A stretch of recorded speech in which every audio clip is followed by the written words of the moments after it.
আমি নবী তোমাকে বলে গেলাম তুমি এখন মোবাইলে যা করবে এটা তোমার চোখের জিনা হবে।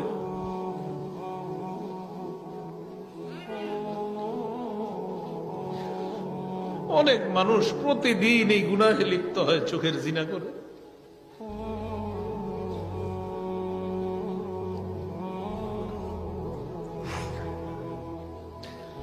রসুল বলছেন দুই চোখের জিনা হলো দেখা।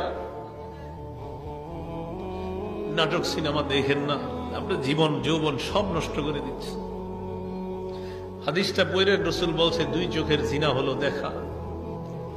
ওয়াল উজুনান জিনাহুমা আল ইস্তিমা, দুই কানের জিনা হলো শ্রবণ করা। একটু বড় মোবাইলে আপনি ঘন্টার পর ঘন্টা যার সাথে কথা বলবেন, আপনার নবী বলছে ডাক দিয়ে উম্মত আমি নবী বলে গেলাম তুমি এখন মোবাইলে যা করবা এটা তোমার কানের জিনা হবে।